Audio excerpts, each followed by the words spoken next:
புத்த பகவானுடைய கடைசி காலத்தை பற்றியிருக்கும் மகாபரிநிர்வாண சூத்திர போதனை நீண்ட கிரமையாக செய்தோம்.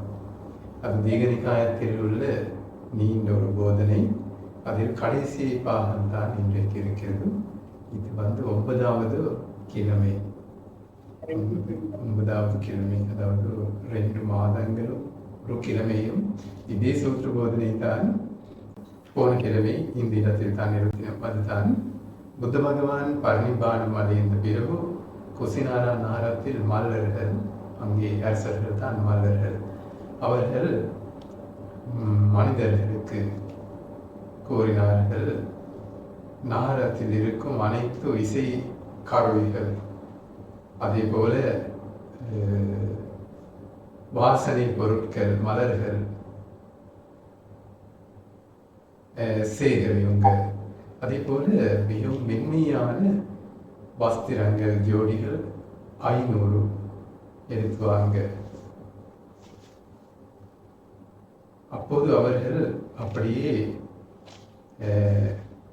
எடுத்து வந்தார்கள். பிறகு அவர்கள் புத்த பகவானுடைய திருவுடலுக்கு கௌரவமாக பூஜையாக அந்த ஆடல் பாடல் இசை மூலம்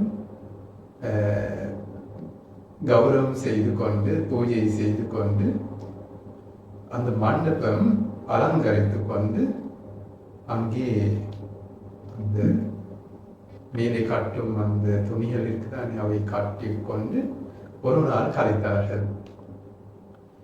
பிறகு அவருக்கு இந்த கருத்து தோன்றிருக்கிறது, குசினாரா நகரத்தில் மல்லர்களுக்கு.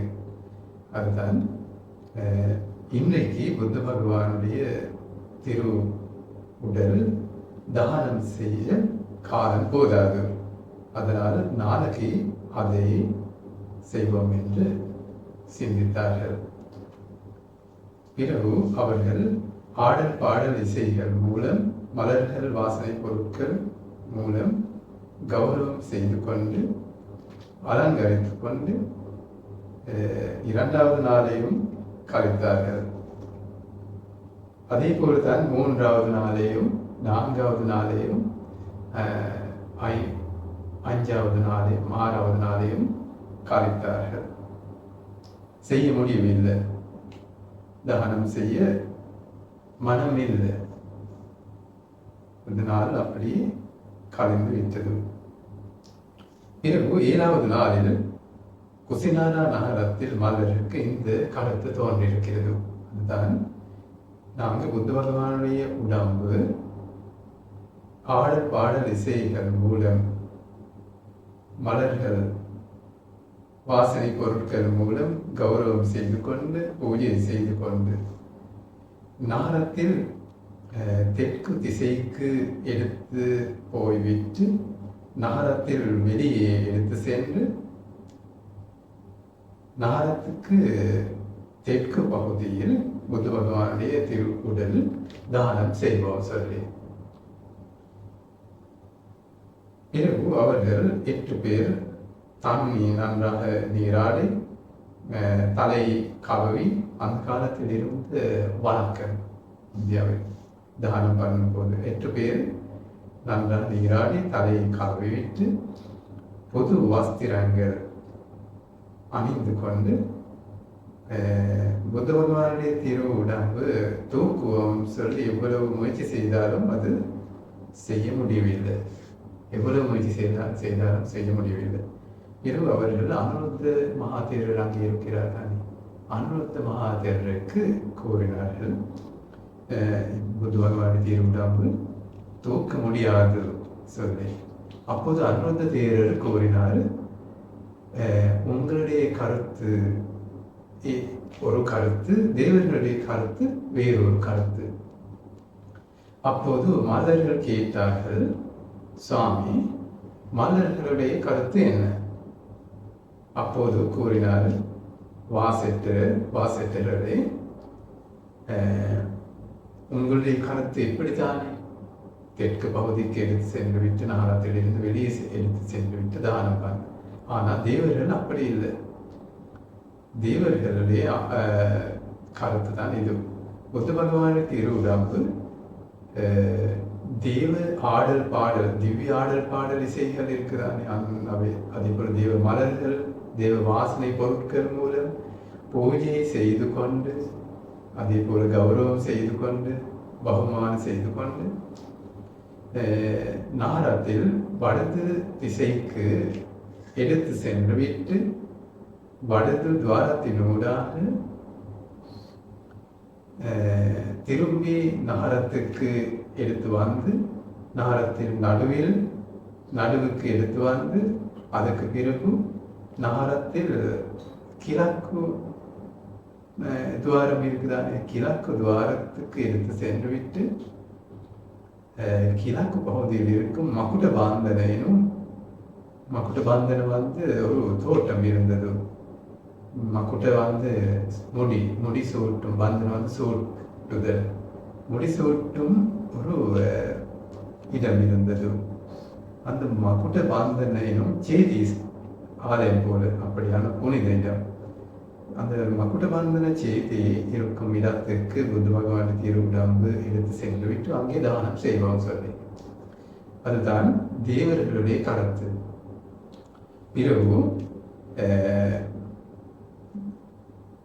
குசிநகரத்தில் மல்லர்கள் தேவர்களுடைய கருத்து நிறைவேறாட்டும், அப்படியே ஆகட்டும் சொல்லி அவர்கள் அதுக்கு அனுமதி கொடுத்தார்கள். பிறகு அவர்கள் அந்த குசினார அனாரத்தில் சந்திகள் இருக்குதானே, சந்திகள் அதே போல கோப்பைகள் இருக்கும் இடங்கள், அப்படியான அனைத்து இடங்களும் தேவர்கள் மதார மலர்கள் மூலம் முழங்கால் அளவுக்கு நிரப்பினார்கள்.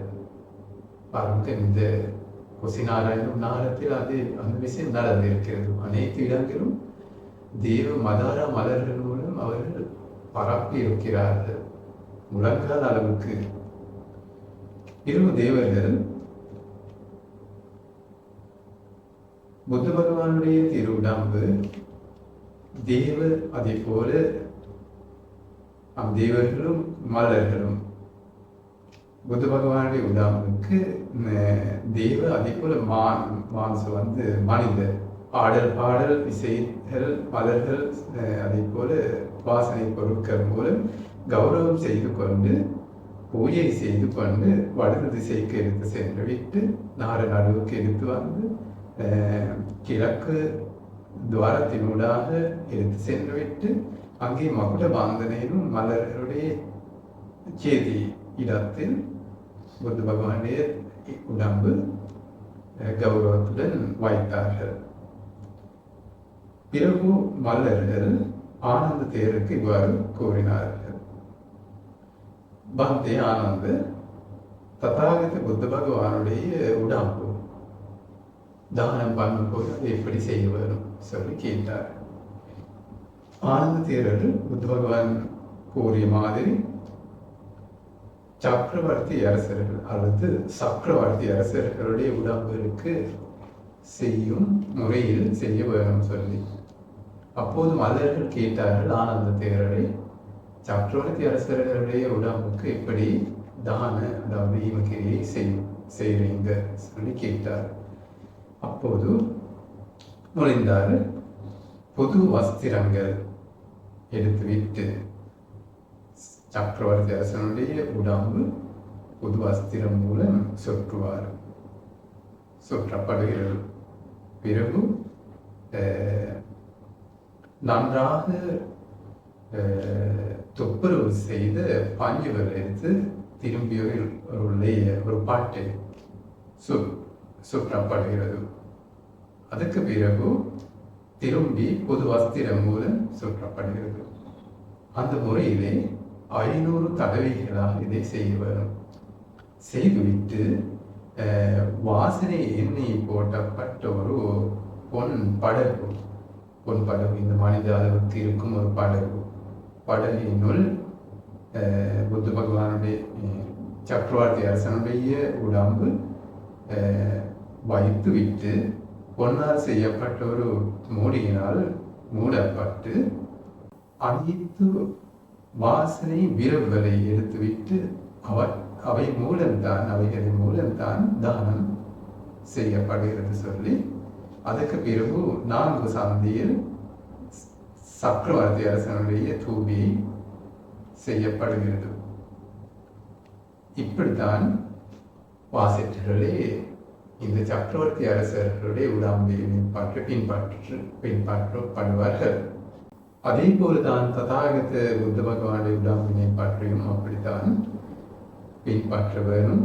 பிறகு 4 சந்தியில் தூபியை காட்ட வேணும்.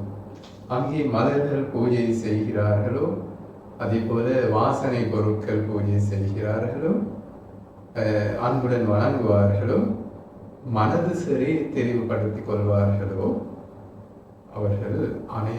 அவர்களுக்கு நீண்ட காலத்துக்கு அது சுகத்துக்கு காரணமாகிறது சொல்லி மொழிந்தார்.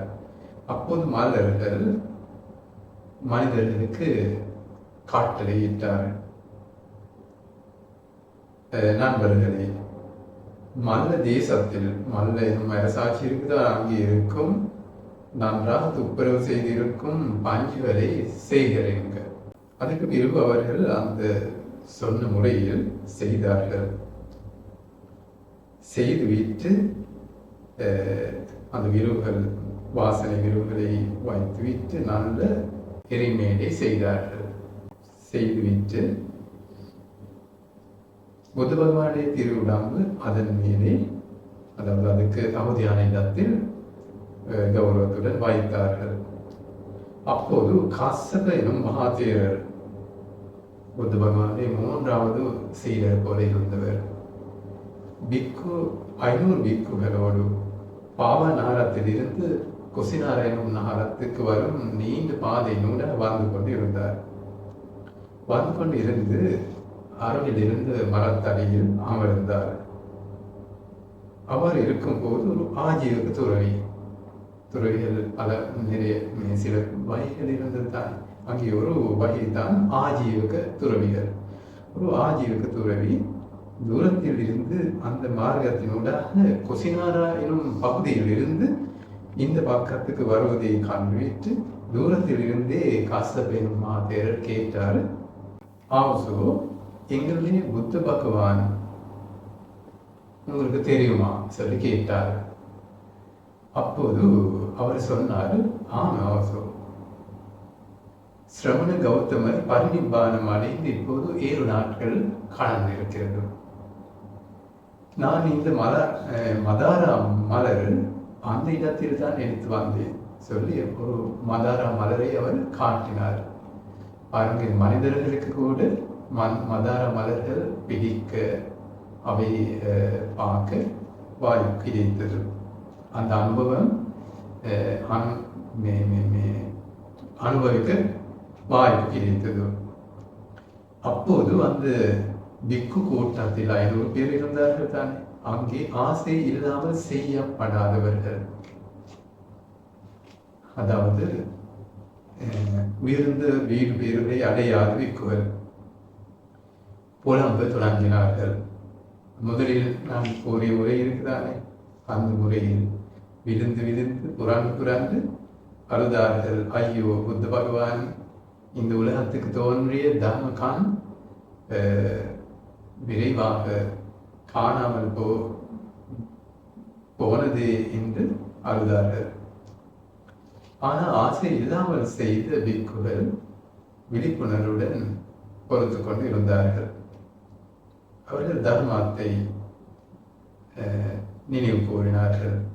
அதுதான் இந்த காரணங்கள் மூலம் உருவாகிய சங்காரங்கள் நிச்சயமற்றது, நிலையில்லை. அவற்றில் நிரந்தரமான தன்மை எப்படி பெறுவோம் சொல்லி தாங்கினார்கள். அப்போது அந்த கூட்டத்தில் இன்னும் ஒரு பிக்கு இருந்தார். அவர் புத்த பகவானை பிடிக்காதவர். புத்த பகவான் இந்த அனுமதித்திருந்த சிக்காபதங்களுக்கு விரும்பாத ஒருவர் தான் சுபத்தை என்று. வயதுக்கு போய் திருமணம் இல்லை, வயதுக்கு போய் துறவரம் போன்றவர். அவர் அந்த அலம் வீக்குகளை அழைத்து கூறினார், ஆவசோகளை சோகப்பட வேண்டாம், புலம்ப வேண்டாம். நாங்கள் நன்றாக அந்த பெரிய சமணர் மகா சமணரிடம் இருந்து மீட்டினோம் தானே, விடுதலை அடைந்தோம், சுதந்திரம் அடைந்தோம் சொல்லி சொன்னார். அதே போல இப்போது எங்களுக்கு அது நாள்ல இல்லை, இது நாள்ல இல்லை, அதுதான் நல்ல அப்படியான விஷயங்கள் சொல்ல ஒருவரும் இல்லை. இப்போது நாங்க எது விரும்புவோம் அதை செய்வோம், எதை விரும்பாமல் இருக்கிறோம் அதை செய்யாமல் இருக்கிறோம் என்று அந்த புலம்பும் பிக்குவரை அழைத்து அப்படியான வார்த்தைகளை கூறினார். கசப தேரர் அதை கேட்டு கொண்டிருந்தாலும் அந்த இடத்தில் ஒன்றும் அதுக்கு எதிராக ஒன்றும் சொல்வதை பற்றி இங்கு இல்லை.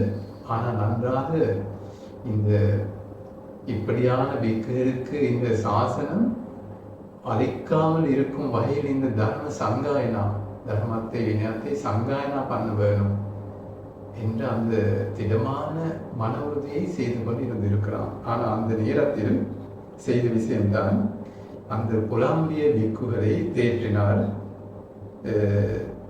சொல்வதை புத்த பகவான் நேரத்தோடு முன்கூட்டியே இதை மொழிந்தார் அல்லவா. அதாவது இந்த பிரியமுள்ள விருப்பமுள்ள அனைத்திலும் விலகி போதல், அதே போல மாற்றம் அடைதல் அது இருக்கிறது. ஏதாவது பிறந்தால் அது அதே போல் பிறந்து இருக்குமாயின், உருவாகி இருக்குமாயின், தயாராகி இருக்குமாயின் அவை அனைத்தும் உடைந்து போகும் நிலையில் இருக்கிறது. ததாகதருடைய உடம்பு கூட உடையாமல் இருக்கட்டும் சொல்லி எப்படி பெற்றுக்கொள்வோம் சொல்லி பிக்குகளை தேற்றினார். அந்த நேரத்தில் புத்த பகவானுடைய உடம்பு இருந்த இடத்தில் இன்னும் ஒரு சம்பவம் நடந்தது. அதுதான் மல்லர்கள் 4 பேர் நன்றாக நீராடி திரும்பி தீ மூடுவதற்கு 4 பேர் தான் இங்கே நன்றாக நீராடி தலையை கழுவி புது வஸ்திரங்களை அணிந்து கொண்டு புத்த பகவானுடைய எரிமேடைக்கு தீ மூடுவோம் சொல்லி முயற்சி செய்தார்கள். ஆனால் எவ்வளவு முயற்சி செய்தாலும் முடியவில்லை. மல்லர்கள் அனுருத்த தேரருக்கு இதனை கூறினார்கள். அப்போது அனுருத்த தேரர் கூறினார், வாசிட்டர்களே, தேவர்களுடைய கருத்து வேறொரு கருத்து சொல்லி, உங்களுடைய கருத்து வேறு கருத்து, தேவர்களுடைய வேறு. அப்போது கேட்டார், பந்தே தேவர்களுடைய கருத்து என்ன? அப்போது அனுருத்த தேரர் கூறினார், வாசிட்டர்களே, தேவர்களுடைய கருத்து தான் இது. அதுதான் மகா கசப தேரர் 500 பிக்குமார்களோடு பாவா நகரத்தில் இருந்து குசினார நகரத்துக்கு வரும் நீண்ட பாதையினூடாக பயணித்து கொண்டு இருக்கிறார். அவர் வந்து புத்த பகவானுடைய திரு பாதங்களை தலை வணங்கும் வரைக்கும் இது தீ மூட முடியாது. தேவர்கள் அதுக்கு இடம் தீ மூடாமல் இருப்பதாக சொல்லி அவங்க அந்த கருத்துவிடம் இருக்கிறார்கள் சொல்லி கூறினார் அனந்த தேரர். அப்போது தேவர்கள் தான் இது தவிர்த்து இருக்கிறார்கள், தீ மூடுவதை தவிர்த்து இருக்கிறார்கள். தேவர்களுக்கு அப்படியான விஷயங்களை செய்யலாம். அப்போது மல்லர்கள் கூறினார்கள், தேவர்களுடைய கருத்து எப்படி இருக்கிறது அப்படியே ஆகட்டும் சொல்லி அவங்க மௌனமாயினார்கள். அப்போது மகா கசப தேரர் குசினாரா நகரத்தில் மல்லர்களுடைய மக்குட்ட பாந்தன தூவி இடத்துக்கு வந்துவிட்டு புத்த பகவானுடைய எரிமேடை எங்கே இருந்ததோ அந்த இடத்துக்கு வருகை தந்து இந்த ஜீவனத்தை ஒரு பக்கத்துக்கு போர்த்தி கொண்டு இரு காய்களை நேற்றுக்கு இப்படி தூக்கி கொண்டு வணங்கி கொண்டு பதாக்கினா செய்தார்கள், வலப்புறம் தான் செய்தார்கள் 3 முறைகளாக. அந்த 500 பிக்குமார்களும் அப்படித்தான் 3 முறைகளாக செய்துவிட்டு கசபதேர் சிந்தித்தார். இந்த பக்கத்தில் தான் புத்த பகவானுடைய திரு பாதங்கள் இருக்கிறது என்று அந்த எருமேலில் அந்த பக்கத்தில் நின்றுவிட்டு அந்த படகு இருக்கிறது தான் மூடியிருந்து அந்த படகினை திறந்து விட்டு புத்த பகவானை திரு பாதங்களை வணங்கினார் சொல்லி 500 பிக்குகளையும் பிக்குகளும் வணங்கினார்கள். பிறகு இந்த விஷயத்தில் இருக்கும் விஷயம்தான் கசபதேரர் அந்த பக்கத்தில் இப்படி நின்று கொண்டிருக்கும் போது திருப்பாதங்கள் இருக்கும். இந்த புத்த பகவானுடைய திருவிடம் இருந்து படவிற்கு தான் இது தானாக திறந்து விட்டு புத்த பகவானுடைய திருப்பாதங்கள் வெளியே வந்தது சொல்லி. அப்போது அந்த பாதங்களை தடவி பாதங்களை தொட்டு காசபதேரர் வணங்கினார் சொல்லி. அந்த வணங்கிய பிறகு தானாக திருவுடம்பு உள்ளே சென்றுவிட்டு அந்த எரி மேடை தீ மூடியது சொல்லி. ஆனால் இங்கே அந்த விபரம் இல்லை. அந்த விபரங்கள் வேறு நூல்களில் தான் இருக்கிறது. பிறகு அந்த இங்கே இருக்கிறது தானாக அந்த எரிமேடை தீ மூண்டது சொல்லி. புத்த பகவானுடைய அந்த தகனம் ஆகும் அல்லது இந்த எரியும் உடம்பில் சருமமும் தோலும், அதே போல தசையும் நரம்புகளும், அதே போல எலும்பு மச்சைகளும் அனைத்தும் எரிந்து விட்டதோ. அங்கே சாம்பலும் கரைகளும் இல்லாமல் தான் எரிந்து விட்டிருக்கிறது. சாதாரணமாக நெய் எரிக்கும் போது எப்படி நடக்கும்?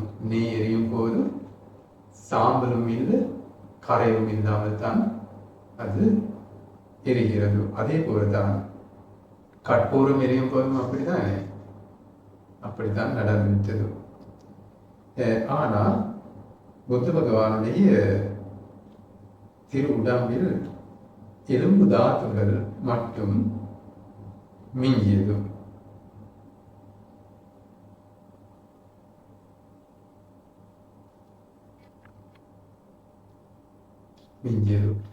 இங்கே இருக்கிறது வேறு நோட்களில் புத்த பகவான் பரிநிப்பானம் அடைவதற்கு முன்பு ஒரு மன உறுதியை செய்தார் சொல்லி. அதுதான் தன்னுடைய உடம்பில் இருக்கும் இந்த எலும்பு தாத்துகள் சிறிய துண்டுகளாக சிதறி போக வேண்டும் சொல்லி. அது அப்படி நடந்தது. புத்த பகவான் திரு உடம்பில் இருந்த இந்த எலும்புகள் இந்த 4 தந்த தாத்துகளில் தானே 4 தந்த தாத்துகள் தான் இது இது இது இது இந்த 4ம். அதே போல இந்த எலும்பு இந்த கொலகோன் என்று சொல்லப்படும் இந்த எலும்பு அந்த எலும்பு 2ம் இது நேற்றை இந்த எலும்புகள் சிதறாமல் இருந்தது. அடுத்த எலும்புகள் சிதறியது. அந்த சிதறிய எலும்பு துண்டுகளில் பெரிய துண்டுகள் பச்சை பயிறு அளவில், ஆனால் நிறம் பச்சை நிறம் அல்ல, அது பொன் நிறம்.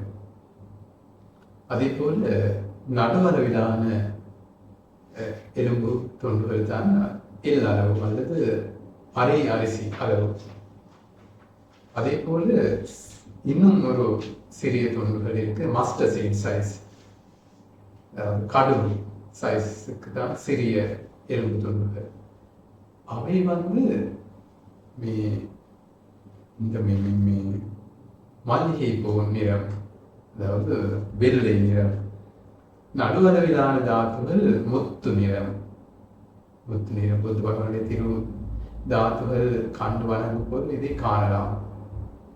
அங்கே நடந்து இன்னும் ஒரு அற்புதமான விஷயம் இருக்கிறது. அதுதான் அந்த படகு உள்ளே புத்த பகவானை திருவுடம்பு சுற்றி இருந்து வஸ்திர ஜோடிகள் இருந்தது தானே. அந்த ஜோடிகளில் அனைத்துக்கும் கீழே இருந்த வஸ்திர ஜோடியும், அதே போல அனைத்து வஸ்திரங்களுக்கும் மேலே இருந்த வஸ்திர ஜோடியும் எரியவில்லை. அவை எரியாமல் அப்படியே மிஞ்சது. அடுத்த விஷயங்கள் எரிந்துவிட்டது. பஞ்சுகள் அனைத்தும் எரிந்துவிட்டது. புத்த பகவான திருவுடம்பு தானமாக முடிந்த பிறகு நீர் ஆகாயத்தில் இருந்து மலை போல உருவாகி அந்த எரிமேலை அணைந்து விட்டது. அதே போல அங்கிருந்து சால மரங்கள் இருந்தது. அந்த சால மரங்களில் இருந்தும் நீர் அந்த எரிமேலை மேலே விழுந்திருக்கிறது. அதன் மூலம் அதே போல அந்த மல்ல அரசர்கள் கூட வாசனை நீர் தெளித்துவிட்டு அந்த எரிமேலை அணைந்து விட்டார்கள், அணைய செய்தார்கள். பிறகு அந்த கொசினார நகரத்தில் மல்லர்கள் அவர்களுடைய கூடும் ஒரு மண்டபம் இருந்தது. அந்த மண்டபத்தில் பாதுகாப்பு நன்றாக செய்துவிட்டு வட்டத்தில் பெரிய அம்புகளால் மனிதர்கள் வைத்துவிட்டு, அம்பு வீரர்களை வைத்துவிட்டு புத்த பகவானுடைய திரு தாத்துகளை அங்கே எடுத்து சென்று விட்டு கௌரவத்துடன் அங்கே வைத்துவிட்டு ஆடல் பாடல் இசைகள் மூலம் அதே போல மலர்கள் வாசனை பொருட்கள் மூலம் 7 நாட்களாக பூஜை செய்தார்கள், கௌரவம் செய்தார்கள் என்று இங்கே இருக்கிறது. அப்போது வேதகிபுத்த அஜாசத் என்ற மன்னன் மகத நாட்டில் அவர் கேள்விப்பட்டார் புத்த பகவான் குசினாரா நகரத்தில் பரிநிர்வாணம் அடைந்தார் சொல்லி.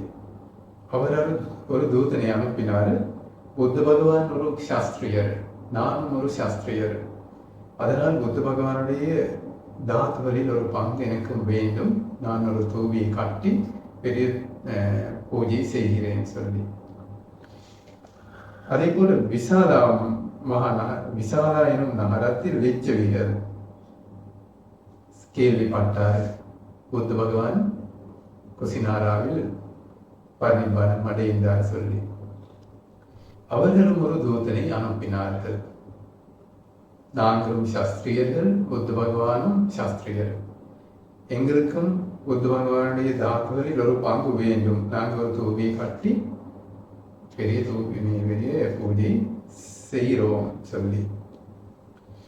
அதே போல கபிலவஸ்து நகரத்தில் சாக்கியர்கள் இதனை கேள்விப்பட்டார்கள். அப்போது உங்களுக்கு புரிந்து கொள்ளலாம், முதலிலேயே விடுடப எனப்படுபவர் சாக்கிய தேசம் அழித்து விட்டாலும் அனைத்து சாக்கியர்களும் அழிக்க முடியவில்லை. இப்போது இந்த சாக்கியர்கள் இருக்கிறார்கள். அந்த விடுடப்புடைய சம்பவம் இதுக்கு முதலில் நடந்த சம்பவம், புத்த பகவான் உயிர் வாழும் போது. இங்கே அங்கே இருந்த மிகவும் பெரிய சாட்சி இது இங்கே இருக்கிறது. கபிலவஸ்து நகரத்தில் சாக்கிய அரசர்கள் புத்த பகவான் குசினாராயணம் நகரத்தில் பரிநிர்வாணம் அடைந்தார் சொல்லி கேள்விப்பட்டார்கள். அவர்கள் ஒரு தூதனை அனுப்பினார்கள். புத்த பகவான் எங்களுடைய சிரேஷ்ட உறவினர், அதனால் புத்த பகவானுடைய தாத்துகளில் ஒரு பங்கு பெறுவதற்கு நாங்களும் தகுதியானவர்கள், அதனால் தாத்துகளை எடுத்து வாங்க, பெரிய தூவியை கட்டி பெரிய பூஜை செய்கிறோம் சொல்லி. அதே போல அல்லகாப்பு எனும் நாட்டில் புலி என்று அந்த அரசர்களுடைய பெயர் தான். புலி அரசர்கள் புத்த பகவான் பரிநிர்வாணம் அடைந்தார் என்று கேள்விப்பட்டு அவர்களும் ஒரு தூதனை அனுப்பி அதே விஷயம்தான் சொன்னார்கள். அதே போல ராமகாம என்று அது கிராமம், கிராமத்தில் கோழியர்கள், அங்கே கோழியர்கள், கோழி வம்சமாக இருக்கலாம் புத்த பகவானுடைய தாயுடைய வம்சம். இந்த அவர்களும் ஒரு தூதனை அனுப்பி கூறினார்கள், புத்த பகவான் சாஸ்திரியர், நாங்களும் சாஸ்திரியர்கள், புத்த பகவான் தாத்துகளில் ஒரு பங்கு எங்களுக்கும் வேண்டும் சொல்லி. இரும் வேத தீபம் என்ற ஒரு பெரிய பிராமணர் இருந்திருக்கிறார். அவரும் கேள்விப்பட்டு தூதனை அனுப்பியிருக்கிறார், புத்த பகவான் சாஸ்திரியர், நான் பிராமணர், அதனால் புத்த பகவானுடைய திரு உடம்பு தாத்துகள் அதில் ஒரு பங்கு எனக்கும் வேண்டும், அதை பெற்றுக்கொள்ள நான் தகுதியானவர், அதனால் நான் ஒரு தூவியை காட்டி பெரிய பூஜை செய்கிறேன் சொல்லி ஒரு தூதனை அனுப்பினார். அப்போது பாவ நகரத்தில் மல்லர்கள், குசினாராவுக்கு அடுத்ததாக இருக்கும் நகரம் தான் பாவா, அந்த நகரத்தில் மல்லர்கள் 2 பேரும் மல்லர்கள் தான். அந்த மல்லர்களும் ஒரு இதனை கேள்விப்பட்டு ஒரு தூதனை அனுப்பினார், எங்களுக்கும் ஒரு பங்கு வேண்டும், தூவியை காட்டி பெரிய பூஜை செய்கிறோம் சொல்லி. இங்கே இந்த தூதர்களை அனுப்பிய கூட்டங்கள் 7 கூட்டங்கள். அதே போல இங்கே குசினார நகரத்தில் மல்லர்கள் இருக்கிறாங்க, அப்போது 8 கூட்டங்கள். பிறகு அந்த தூதர்கள் வந்து குசினாரா நகரத்தில் இருந்த மல்லர்களிடம் அந்த தகவல் கூறும் போது அவர்கள் சொன்னார்கள், புத்த பகவான் எங்களுடைய நகரத்துக்கு வந்து பரிநிப்பானம் அடைந்தார், அதனால் நாங்கள் புத்த பகவானுடைய தாத்துகளில் பங்குகள் கொடுக்க மாட்டோம் சொல்லி சொன்னார்கள். இங்கே அந்த தாத்து கதைகளில் இருக்கிறது, இங்கே பெரிய யுத்தம் நடக்க போகணும்னு சொல்லி. அதாவது இவர்கள் வந்து சும்மா அல்ல, பிறகு இவர் கொடுக்காமல் இருக்கும் போது அவங்க யுத்தத்துக்கு தயாராகுங்க சொல்லி பெரிய சண்டை நடந்திருக்கிறது. அப்போது அங்கே இருந்து துரோண என்ற ஒரு பிராமணர் இருந்தார். அவர் அந்த சண்டை விடுக்கும் சமூகத்துக்கு இப்படி சொல்லி இருக்கிறார், அவர்களை அல்லது மிஸ்டர்ஸ், நான் சொல்லும் இந்த வாக்கியம், ஒரே வாக்கியம் நீங்க செவிமடுங்க. புத்த பகவான் பொறுமைவாதி, அதாவது காந்திவாதி, பொறுமைவாதி, பொறுமையில் குணம் கூறிய ஒருவர். அப்படியான ஒத்தவருடைய தாத்துகளுக்காக இந்த ஆயுதங்கள் மூலம் அடித்து கொண்டால் அது நல்ல விஷயம் அல்ல. அவர் அப்படி சொல்லும்போது அந்த வார்த்தையை அந்த 8 கூட்டங்களும் கேட்டிருக்கிறாங்க. என்ன காரணம்? இந்த துரோணனும் பிராமணர் இவர்களுக்கு ஒரு ஆசிரியராக இருந்தவர் என்று நூல்களில் இருக்கிறது. பிறகு அவர் கூறினார், நீங்க அனைவரும் ஒரே மனதினால், அதே போல ஒற்றுமையினால் சந்தோஷம் அடைந்து கொண்டு புத்த பகவானுடைய தாத்துகள் நாங்கள் பங்குகளுக்கு பிரிப்போம். அப்போது புத்த பகவானுடைய 8 தூபிகள் அந்த திசைகளில் நிறைப்பதாக சொல்லி அவருடைய வார்த்தைகளினால் அவர் கூறினார். அப்போது புத்த பகவானை பற்றி நிறைய ஜனங்கள் தெரிவடைந்த மனங்கள் உள்ளவர்களாக மாறுவார்கள் சொல்லி கூறினார். அப்போது அந்த அரசர்களும் சண்டை முடிந்துவிட்டு, சண்டை இல்லாமல் செய்துவிட்டு, அப்படி என்றால் உங்களாலேயே இந்த புத்த பகவானுடைய தாக்குகள் 8 பங்குகளாக பிரியுங்கள் சொல்லி கூறினார்கள். அப்போது அவர் என்ன செய்தார்? ஒரு பாத்திரத்தை எடுத்துவிட்டு 8 பங்குகளுக்கு புத்த பகவானுடைய தாக்குகள் பிரித்தார்.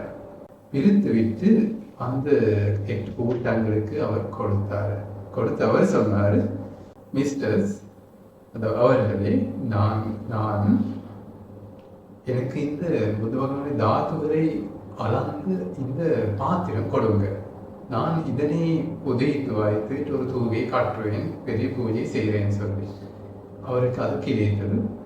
அவர் அதனை எடுத்து சென்று ஒரு பெரிய தூவியை காட்டினார். அதுக்கு பிறகு நடந்த ஒரு சம்பவம் தான் பிப்பலி வனவாசி மோரியர். பிப்பலி என்று ஒரு காடு, இந்த காடு பகுதியில் இருந்த ஒரு பகுதியாக இருக்கலாம், சில நேரம் பூதான் அப்படியான பகுதியாகவும் இருக்கலாம், அரமனான் அப்படி சொல்ல முடியாது, அந்த பகுதியாக இருக்கலாம். அந்த பிப்பலிகள், பிப்பலி வனவாசி மோரியர்கள் புத்த பகவான் பரிநிப்பானம் அடைந்ததாக கேள்விப்பட்டுவிட்டு ஒரு தூதனை அனுப்பினார்.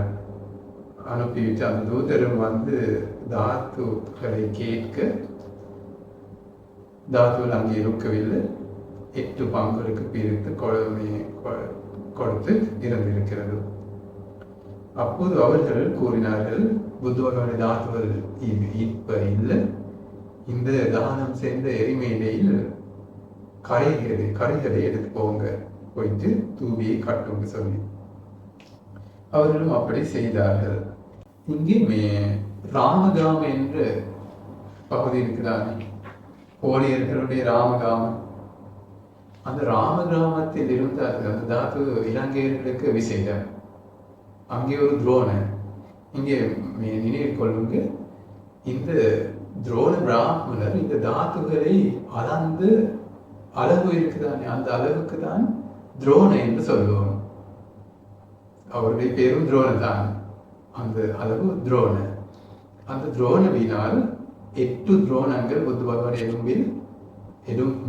உடம்பில் இருந்து எலும்பு தாத்துகள். சரியா? அதில் அந்த 8ல் ஒரு பங்கு தான் துரோணன். இந்த ராம கிராமத்தில் கோழியர்கள் காட்டப்பட்ட தூவி கங்கை அருகில் தான் இருந்திருக்கிறது.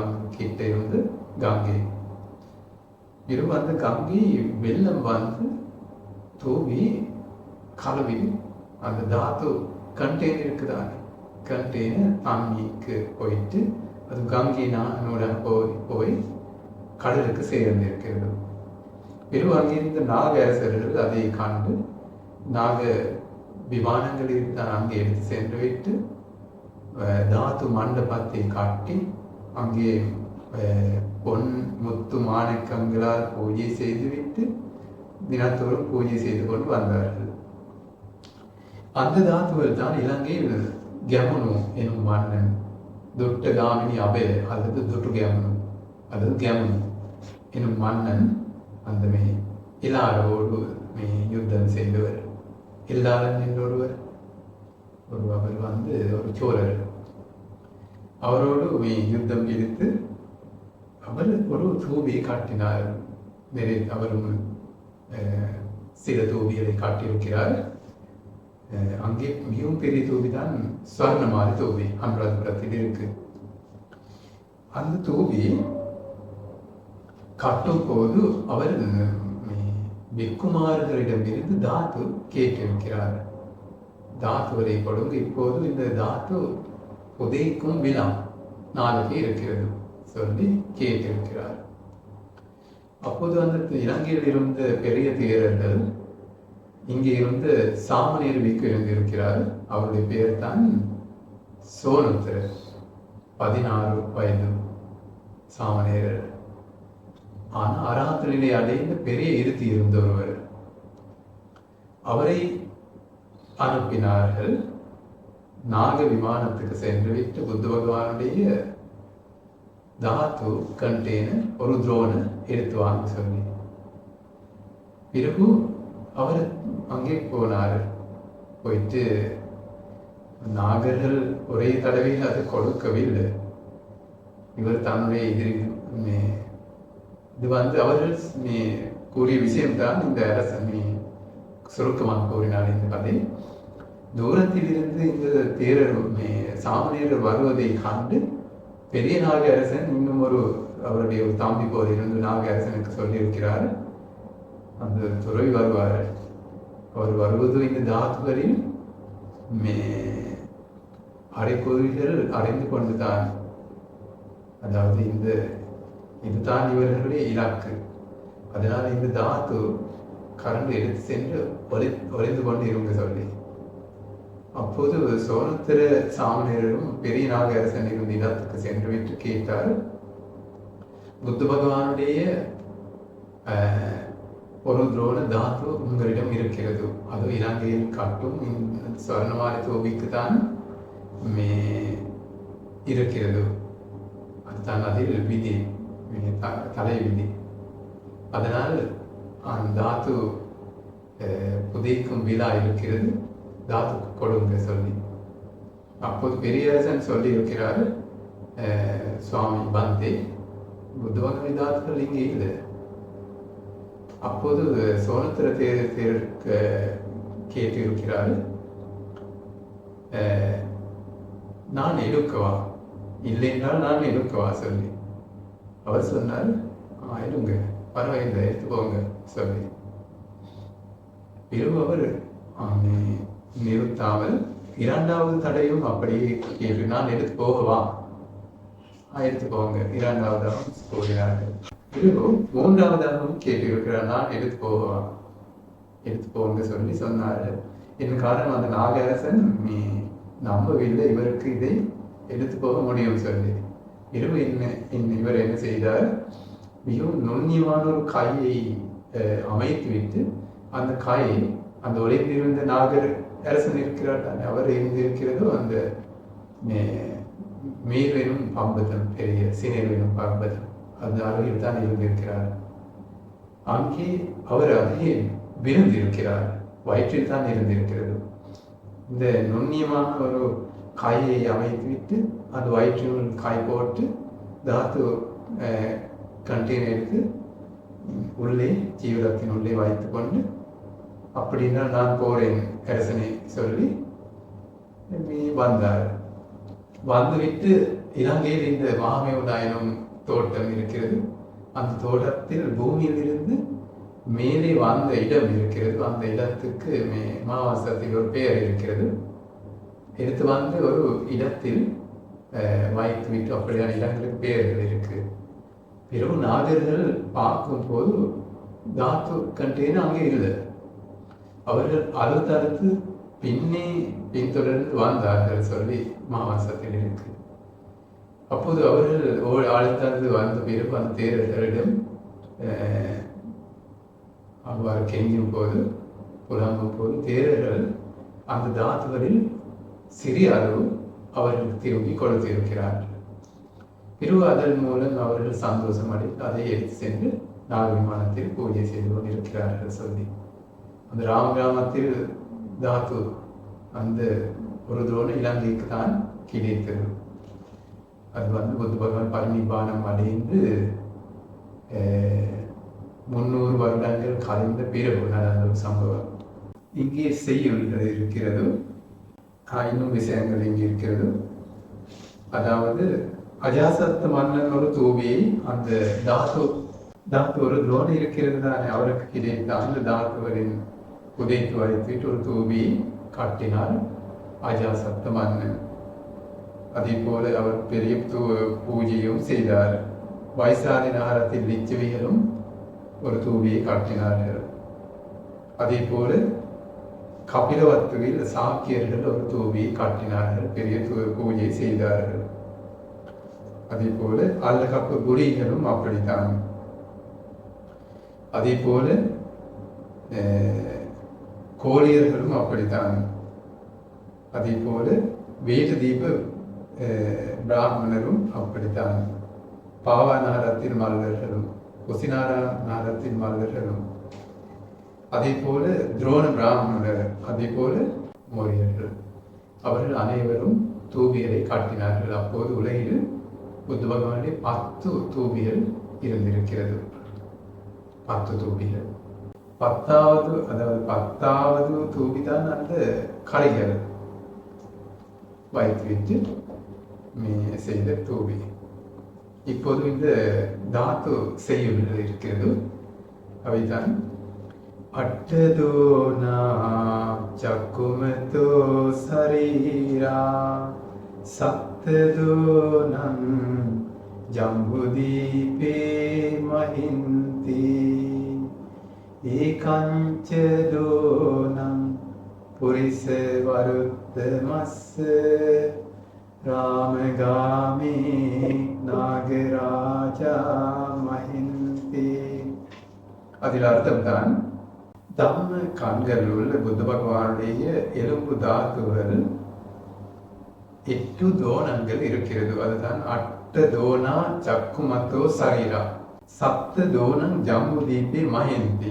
அதில் அர்த்தம்தான் 7 துரோணங்கள் ஜம்பு தீபத்தில் தான் பூஜை செய்கிறார்கள். ஜம்புதீபம் தான் உங்களுடைய நாடு. அதே போல ஏகாஞ்ச தோனம் புரிச வருத்தமஸ்த ராமகாமி நாகராஜா மஹிந்தி. ஒரு துரோண தாத்துகள் ராம கிராமத்தில் நாகரசர்கள் பூஜிக்கிறார்கள். நாகரசர் ராம கிராமத்தில் நாகரசர்கள் என்று தான் இங்கே இருக்கிறது. ஏகாஹிதாட்டா திதிவேஹி பூஜிதா ஏகாப்பனன் கந்தாரபுரே மயீயதி காலிங்கரண்யோ விஜிதே புனேகம் ஏகம் புன நாகராஜா மஹிந்தி. அதில் தான் தாட்டா என்று சொல்லப்படும் விஷயம் தான் தாத்த தாத்து. இந்த தாத்து இது இது இது இது ஒரு தாத்த தாத்து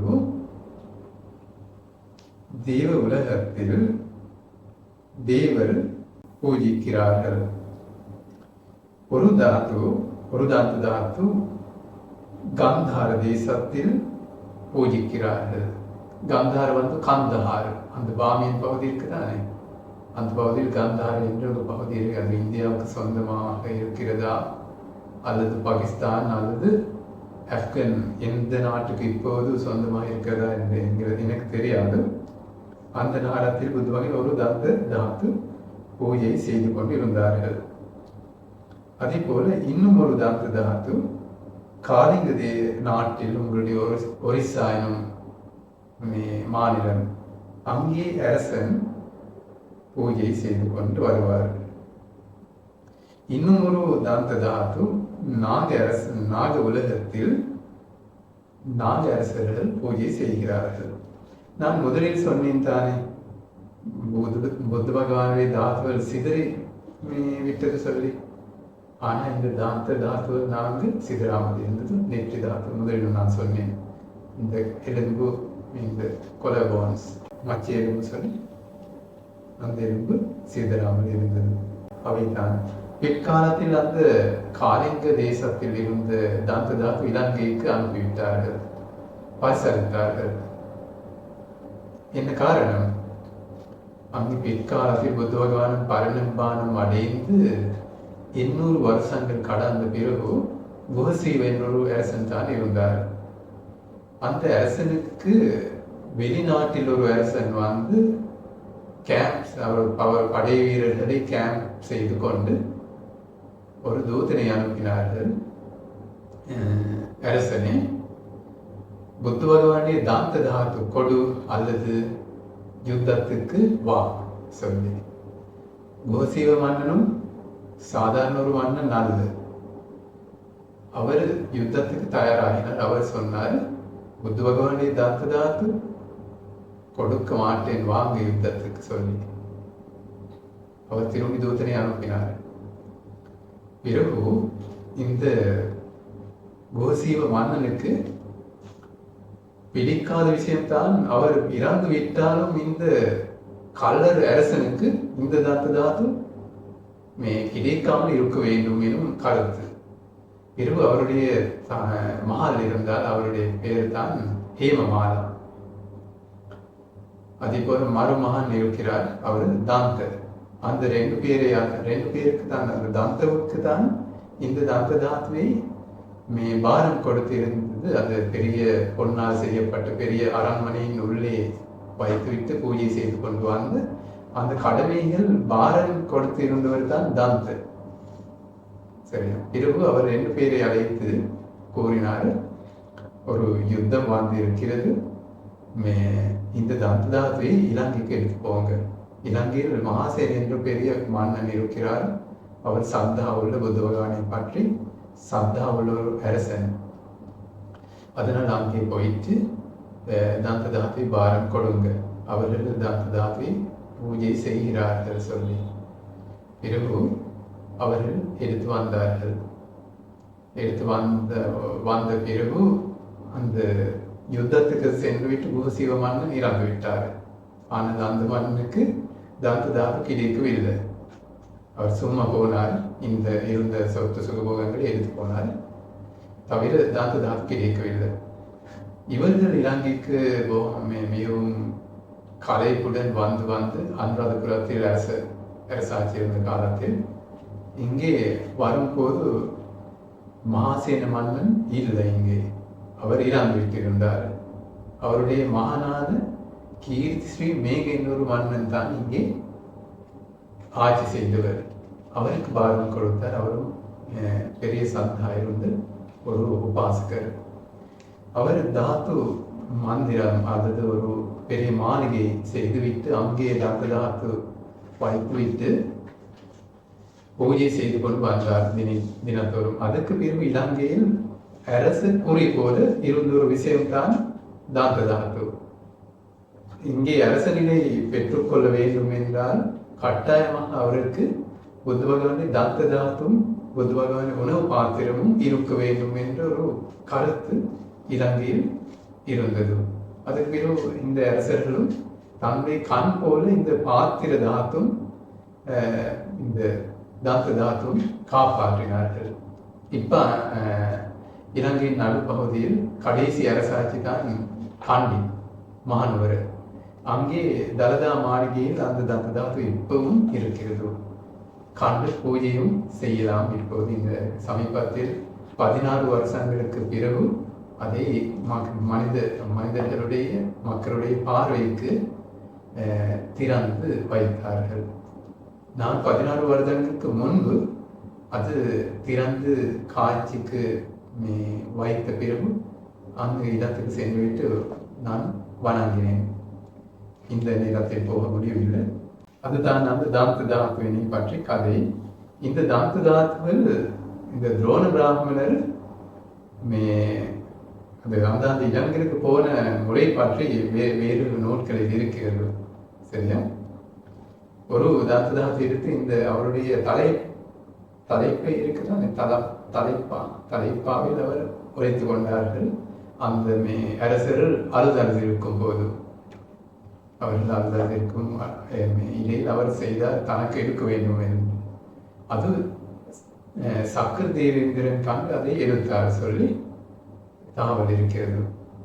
அதே போல இன்னும் ஒரு தாத்து எடுத்து கீழே வைத்துவிட்டு அது மறைத்தார் சொல்லி அதுதான் நாகரசன் எடுத்து சென்று இருக்கிறார். அப்படியான விஷயங்கள். அதே போல அந்த கந்தார பகுதியில் இருந்து வந்த பெரிய உபாசகர், பெரிய பலம் இருந்த ஒருவர் இன்னும் ஒரு தாத்து எடுத்து போயிருக்கிறார். அப்படிதான் போயிருக்கிறது. கடைசிக்கு முதல் செய்யுள் தஸ்ஸேவ தேஜேன அயம் வசுந்தரா ஆயாக சித்தேஹி மஹி அலங்கதா ஏவம் இமம் சக்குமதோ சரீரம் சுசக்கதம் சக்கத சக்கதேஹி. அதில் அர்த்தம் தான் புத்த பகவானுடைய தாத்துகளுடைய தேஜஸ்வினால் இந்த நிலம் அல்லது இந்த பூமி சிரேஷ்ட அலங்காரத்தினால் அலங்கரிக்கும். எங்களுடைய புத்த பகவானுடைய உடம்பு தாத்துகள் ஜனங்கள் அந்த தாத்துகளை நன்றாக உபசரிக்கிறார்கள். தேவர்களும் அதே போல மனித அரசர்களும் பூஜிக்கிறார்கள். தேவிந்த நாகிந்த நரிந்த பூஜிதோ මනුස්ස සෙට්ඨේ තතේව පූජිතෝ තං වන්දත පංජලිකා භවිත්වා බුද්ධෝ හවේ කප්ප සතේහි දුර්ලභෝ. தேவிந்து வந்து சக்கர தேவேந்திரன், நாகிந்து வந்து நாக அரசன், நரேந்து வந்து நர அரசன், நர அரசன் வந்து மனித அரசர்கள். அதே போல சிரேஷ்ட மனிதர்கள் அவர்களால் புத்த பகவானுடைய தாத்துகள் பூஜிக்கிறார்கள். அவர்களால் பூஜிக்கப்படும் புத்த பகவானுடைய தாத்துகள், அவர்கள் தான் அந்த தாத்துகள் பூஜிக்கப்படுவார்கள். அதே போல 100 கற்ப காலங்கள் போனாலும் புத்த பகவான் மார்கள் அரிதானவர்கள்.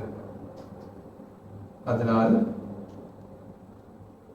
இரு கைகளை கோப்பி புத்த பகவானின் தாத்துகளை தலை வணங்குங்க.